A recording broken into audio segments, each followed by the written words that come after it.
I filled my hands, but my heart was longing for something more, and you called my name, said you knew.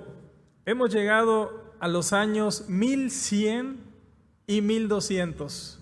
Hemos avanzado en los siglos y a pesar de toda la oposición contra la verdad, que es la palabra de Dios, el testimonio de la palabra de Dios y de Jesucristo comenzó a divulgarse en todo el continente. Recuerden que estamos en los años, vamos a estudiar hoy desde el año 1100 más o menos hasta el 1200.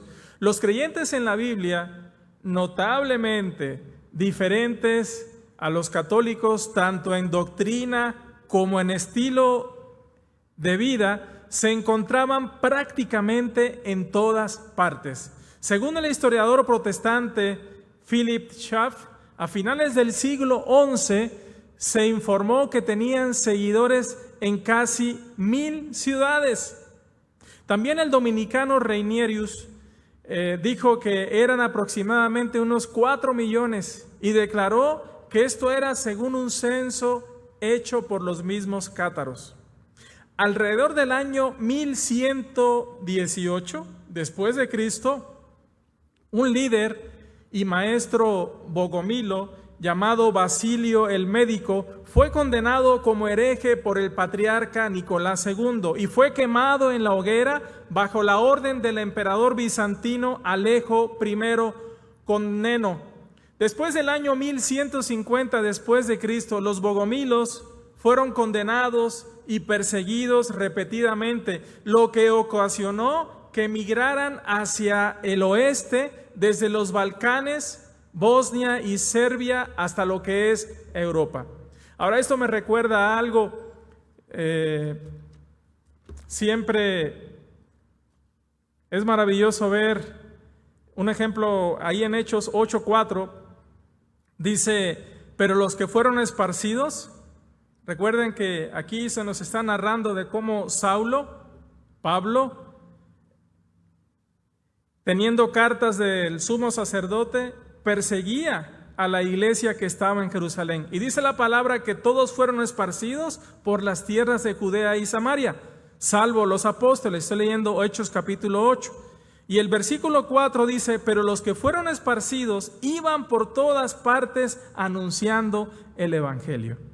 Gracias a Dios porque la persecución no ha detenido. La persecución no ha detenido el evangelio. Al contrario, ha hecho que los creyentes tomen más valor para compartir el evangelio. En la Europa del siglo XII, los cristianos creyentes en la Biblia fueron identificados con uno de sus líderes, los petrobrusianos. Por ejemplo, llevaban este nombre por Pedro de Bruys. Pedro de Bruys era un sacerdote que se apartó del catolicismo gracias al fiel testimonio de los cátaros. Ahora, cerca del año 1104 después de Cristo, comenzó a predicar que ninguna persona debía ser bautizada hasta que llegara a la plenitud de su razonamiento, que los elementos de la Eucaristía eran solamente símbolos, que las oraciones y las buenas obras no ayudaban a los muertos, que construir catedrales y altares muy elaborados era supersticioso y sin fundamento, tal como lo era la adoración también al crucifijo. Pedro de Bruys fue condenado como hereje, pero se hizo muy famoso en el sur de Francia, especialmente en Tolosa y Narbona, donde predicó durante 20 años, haciendo cientos de miles de discípulos. En el año 1126 después de Cristo, Pedro de Bruys fue capturado en Saint-Gilles por una multitud católica furiosa y fue arrojado a la hoguera. Ahora, él había preparado esta hoguera para quemar los crucifijos, y fue en esa hoguera donde él fue martirizado. El sucesor de Pedro de Bruys fue un antiguo monje cluniacense llamado Enrique, que comenzó a enseñar doctrinas opuestas a las enseñadas en su iglesia a principios del siglo XI, y luego se convirtió en el discípulo de Pedro de Bruys. Enrique es descrito como un predicador alto, barbudo y convincente, con una voz estruendosa y con ojos que brillaban como fuego, un hombre que a menudo viajaba descalzo y dormía en el suelo. Se ha señalado que cuando Enrique predicó en Le Mans, las mujeres de poca moral se arrepintieron y hombres jóvenes fueron persuadidos a casarse con ellas con la esperanza de recuperarlas. Enrique ganó multitud de seguidores y muchos sacerdotes católicos se convirtieron a Cristo. Bernardo de Claraval se quejó diciendo: las iglesias católicas están sin adoradores, el pueblo sin sacerdotes, los sacerdotes sin la debida reverencia y, en pocas palabras, los cristianos sin Cristo. Según ellos, el santuario del Señor no se considera sagrado y los sacramentos no son considerados santos. Los días festivos perdieron la solemnidad. Se negó la vida de Cristo a los hijos pequeños de los cristianos. Así también se rechazó la gracia del bautismo. Todo esto, claro, era acorde a sus doctrinas, que no eran ni estaban de acuerdo a las Escrituras. Enrique fue finalmente arrestado y murió, dice la historia, que murió de hambre en la cárcel en el año 1148 después de Cristo. Sus seguidores fueron conocidos como enricianos. Entonces aquí ya hemos visto a dos grupos que se unen a los primeros acá, montanistas, novacianos y demás, y aquí ahora vemos dos grupos más que son los petrobrusianos y los enricianos. Hay otro grupo fue el de los arnoldistas. Este grupo fue llamado así por Arnoldo de Brescia.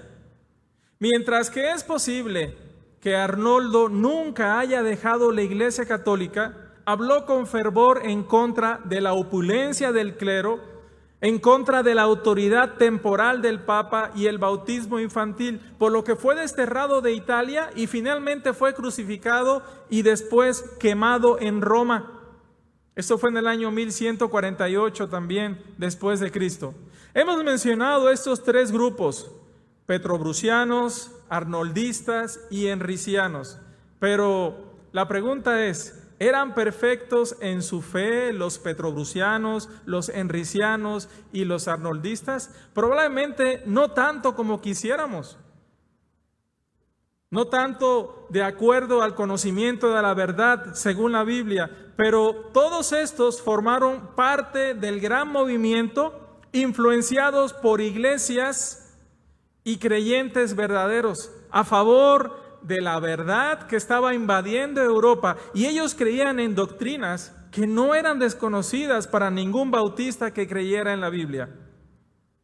La ciudad de Aby, esto en la provincia de Languedoc, Francia, fue durante mucho tiempo un centro de actividad cátara. Los paulicianos, llamados bogomilos, amigos de Dios, se habían establecido en la región desde el siglo XI.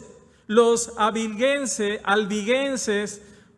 como fueron conocidos, rechazaron el concepto católico o universal de la Iglesia y la práctica del bautismo infantil. Aunque falsamente confundidos como maniqueos, los albigenses eran bautistas medievales.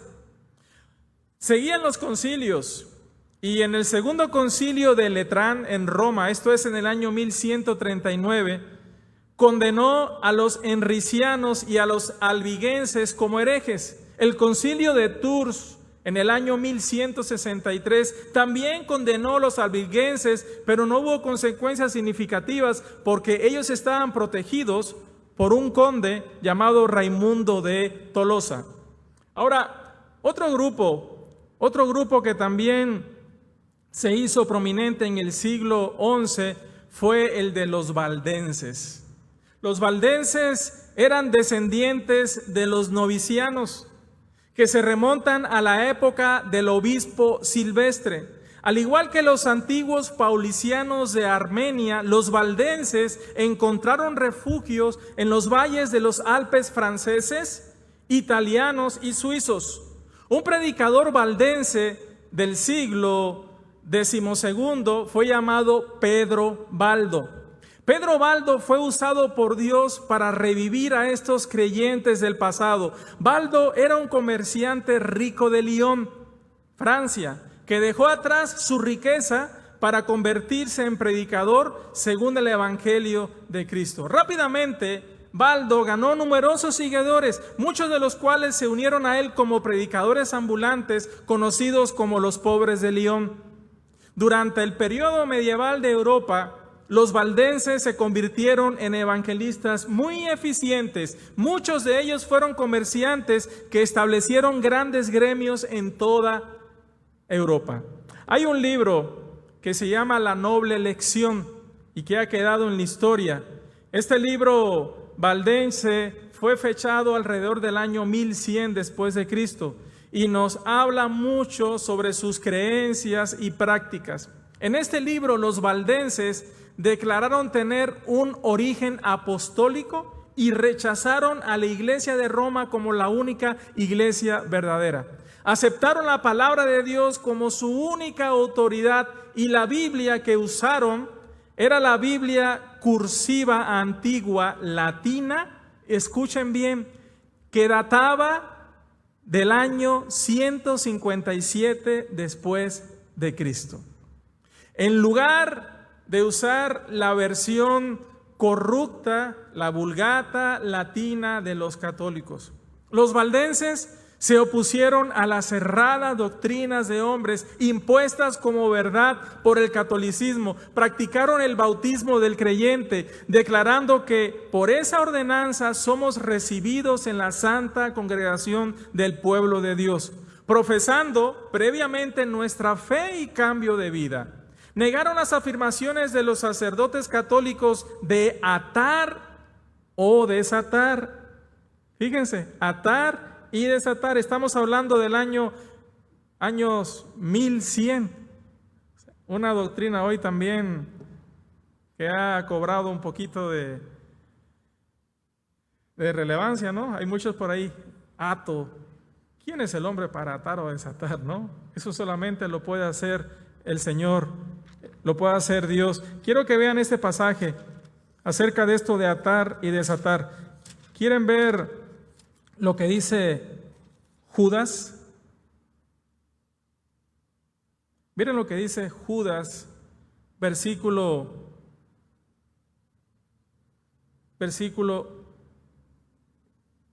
8.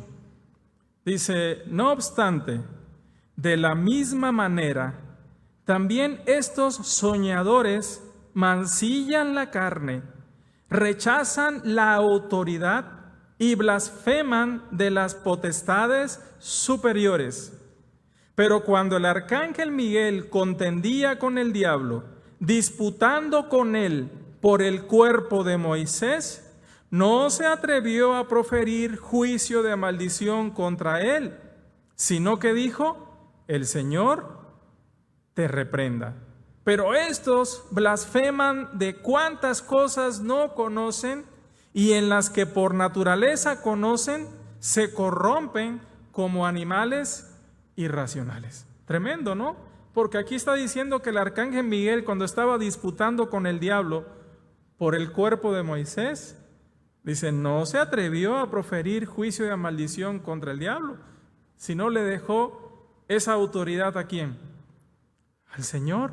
Dijo, el Señor te reprenda. Entonces, ¿cómo hoy día un diminuto hombre que no es nada se atreve a hablar así de autoridades, se atreve a hablar de autoridades, de potestades superiores y a decir, yo te ato, yo te reprendo? ¿Qué autoridad tiene el hombre? Ninguna. Bueno, pues estos se negaron contra estas afirmaciones, como ven, año 178, esta costumbre de atar o desatar. y también rechazaron el purgatorio. Rechazaron las oraciones por los muertos, rechazaron la veneración de María, rechazaron las oraciones a los santos y la práctica de conceder indulgencia. Baldo y sus enseñanzas fueron condenadas en el tercer concilio de Letrán. Eso fue en el año 1179 después de Cristo. Y las persecuciones contra los valdenses comenzaron alrededor del 1185 después de Cristo. Los valdenses facilitaron el camino para el gran movimiento anabaptista que pronto ocurriría y que vamos a estudiar dentro de muy poco. La historia del siglo XII confirma que la luz de la verdad nunca se extinguió. Nunca se extinguió. En la Edad Media, tal como Cristo lo había prometido, porque su palabra se cumplirá. A pesar de hechos horribles que estudiaremos en las siguientes lecciones, seguiremos encontrando iglesias verdaderas en diferentes lugares y en diferentes periodos de los años que estamos estudiando. La pregunta que yo me hacía al ver todo lo que hemos estudiado hoy es: ¿qué postura debemos tener nosotros como bautistas ante los errores doctrinales que vemos hoy día? Errores que con mucha sutileza quieren infiltrarse en iglesias verdaderas y quieren establecerse como doctrinas bíblicas cuando la palabra de Dios no lo enseña. ¿Qué postura debemos de tener? Creo que un rechazo total a lo que dice la Escritura. Miren, vamos a ver lo que dice segunda de Juan. Vamos a ver este pasaje, segunda de Juan. Segunda de Juan, versículos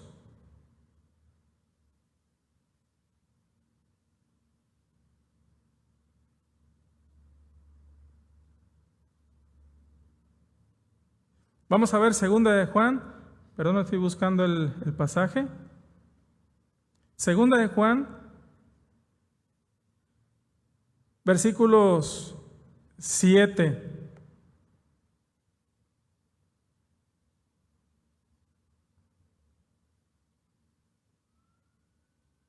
Vean lo que dice la Escritura. Permítanme un segundito.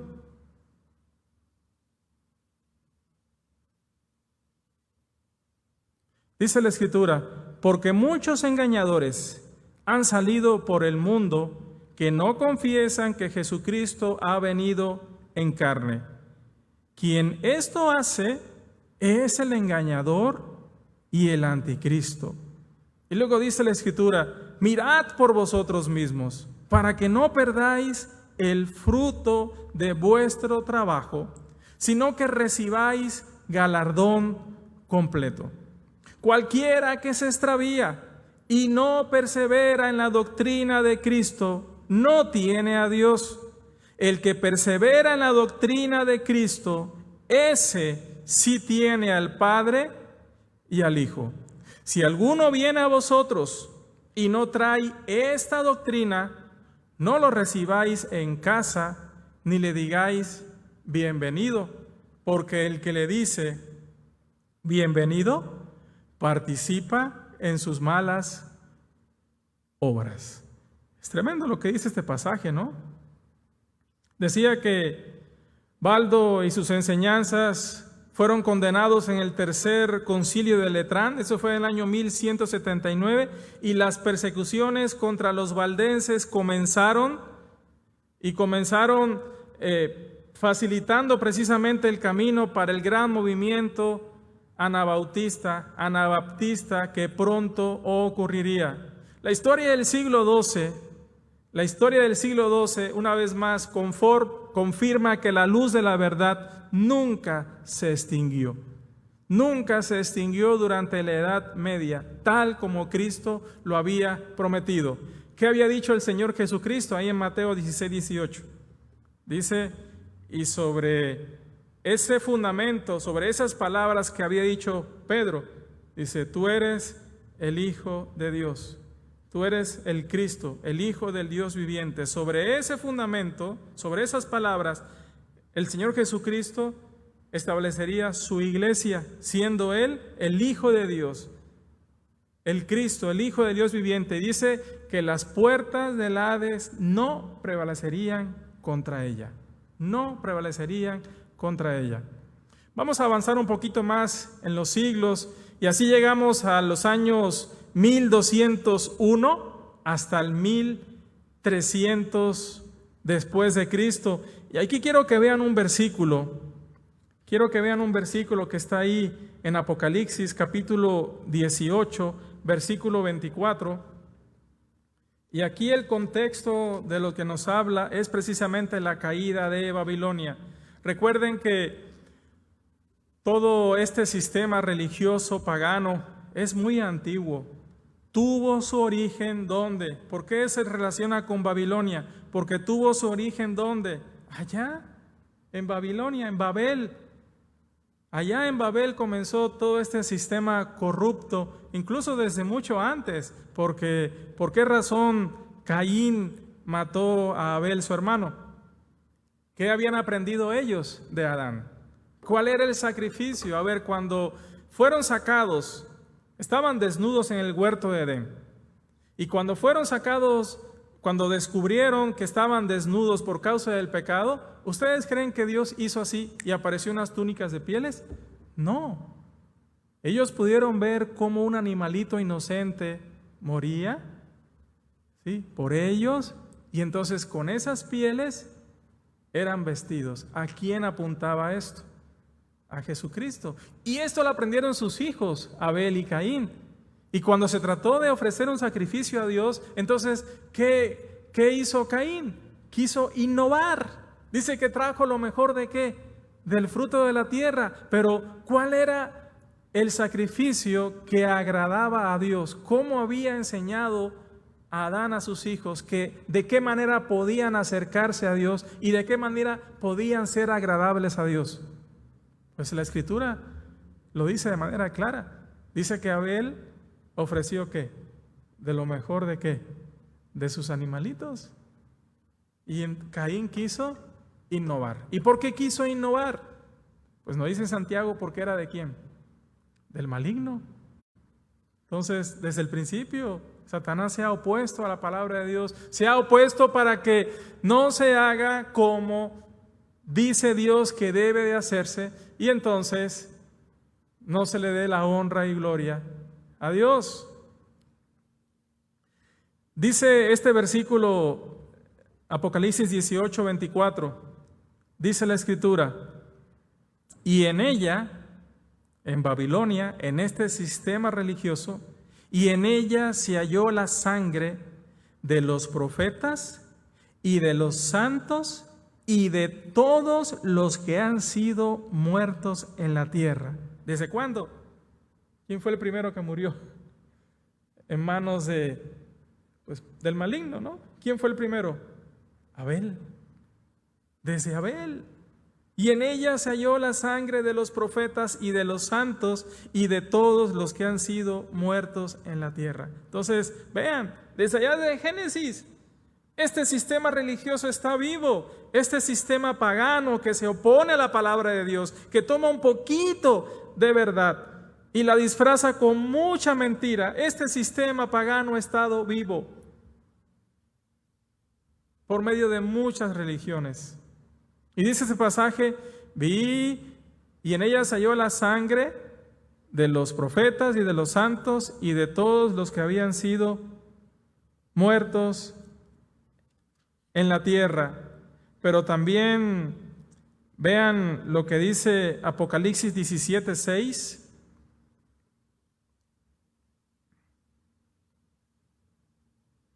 Vean lo que dice. Dice, vi a la mujer ebria de la sangre de los santos y de la sangre de los mártires de Jesús. Había muerto por causa de ¿quién?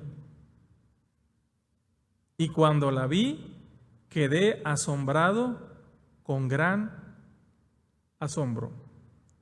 Justo antes del cambio del siglo, y ya estamos entrando a los años 1200 hasta el 1300, justo antes del cambio del siglo, se instaló el más poderoso de todos los papas medievales, reclamando los títulos de vicario de Cristo y vicario de Dios. Este fue el Papa Inocencio III, que se convirtió en el soberano supremo de la Iglesia y el mundo. A ver, ¿quién es el representante de Cristo en la tierra? ¿Qué dice la Escritura ahí en Juan 16? Os conviene que yo me vaya, porque si me fuere, os enviaré un consolador, el Espíritu Santo ¿de qué? De la promesa. ¿Quién es el representante de Cristo en la tierra? Es el Espíritu Santo. Es el Espíritu Santo, es el administrador, el que administra la palabra y actúa por medio de la palabra. Inocencio, este Papa, gobernó desde el año 1198 hasta el 1216. En su discurso inaugural, Inocencio dijo: el gran sucesor de San Pedro se encuentra a medio camino entre Dios y el hombre, por debajo de Dios, por encima del hombre, juez de todos, juzgado por nadie. Oh, caray. Oh, caray. ¿Qué dice la Escritura, no? ¿Qué dice la Escritura en 1 Timoteo 2, 4, 5? Dice: el cual quiere que todos los hombres sean salvos y que vengan al conocimiento de la verdad, porque hay un solo Dios y un solo mediador entre Dios y los hombres, Jesucristo, hombre, el cual se dio en rescate por todos y de lo cual se dio testimonio a su debido tiempo. ¿A quién le ha dado por lo que hizo? Le ha dado Dios un señorío y le ha dado Dios la potestad para juzgar, y que en su segunda venida juzgará. ¿Quién? Jesucristo. Entonces este hombre se atrevió a decir que era el sucesor de Pedro, cuando ya estudiamos que Pedro no estableció la iglesia en Roma, ¿sí? Y que tampoco, él cómo se atrevió a decir que estaba entre Dios y el hombre como mediador, cuando ¿quién es el mediador? Entonces estaba destronando ¿a quién? A Jesucristo. Estaba destronando a Jesucristo. Y dice que está por debajo de Dios, por encima del hombre, juez de todos. Pero la infabilidad, ¿no? Pero nadie me puede juzgar. Nadie me puede juzgar. Inocencio empleó despiadadamente las armas del interdicto, es decir, la censura, la prohibición y la excomunión para someter a reyes y príncipes. Por ejemplo, en el 1199, Inocencio cerró todas las iglesias en Francia y prohibió todas las misas y la extremaunción, es decir, la unción con aceite de los moribundos, para obligar al rey Felipe II a reconciliarse con su legítima esposa.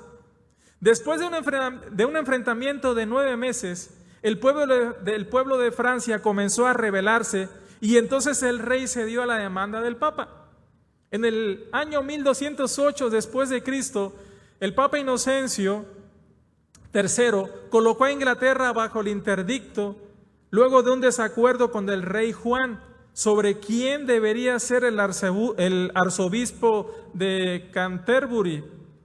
Más tarde, después de excomulgar a Juan y destituirlo como rey, el Papa finalmente se salió con la suya al amenazar a Inglaterra con una invasión francesa. En el año 1215 después de Cristo, después de que el rey Juan firmara la Carta Magna, esta es la gran carta de las libertades que le habían presentado varios de sus varones, Inocencio prontamente declaró nula e inválida esta declaración de derechos. Entonces lo que estamos viendo aquí es ya no es lo que vimos con Constantino, ya no es el Estado Ahora es la iglesia sometiendo al Estado, en ese maridaje, ¿no? Sometiendo, quitando reyes, deponiendo reyes. Por último, el cuarto concilio de Letrán se llevó a cabo a finales del siglo 1215.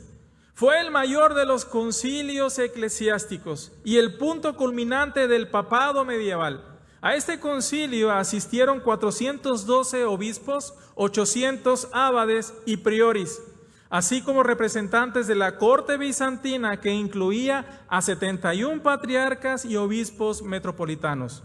Se tomaron una amplia gama de decisiones doctrinales, eclesiásticas y legales. La transustanciación se decretó formalmente como un dogma católico oficial, al igual que la práctica de la confesión auricular. Esto de la confesión auricular se había establecido en concilios. ¿Y qué es esto de la confesión auricular? De que decían que tenías que confesarte con un sacerdote para que entonces él pudiera perdonar pecados. ¿Quién es el que puede perdonar pecados? Sino solo Dios. También se formularon procedimientos y sanciones contra los herejes y sus protectores.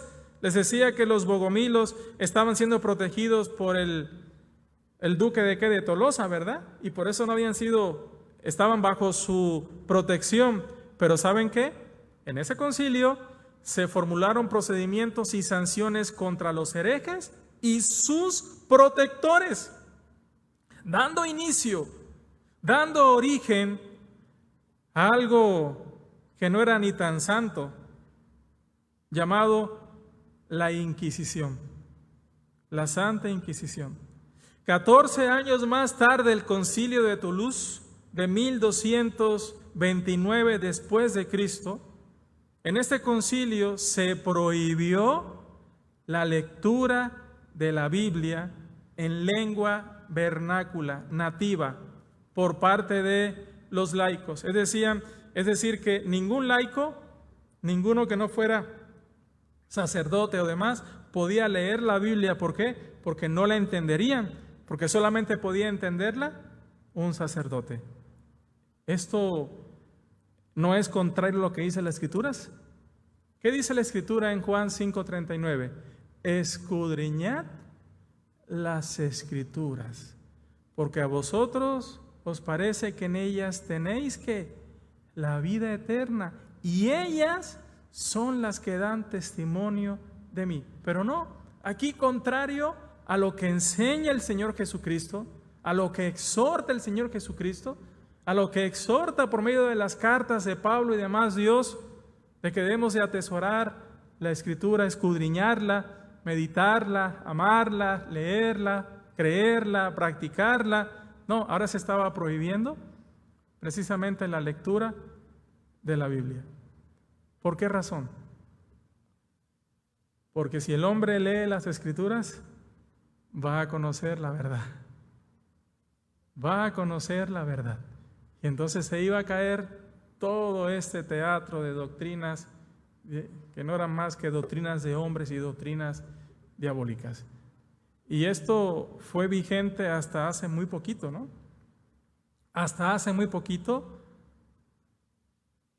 la gente no leía la Escritura porque decía, no, es que yo no la entiendo.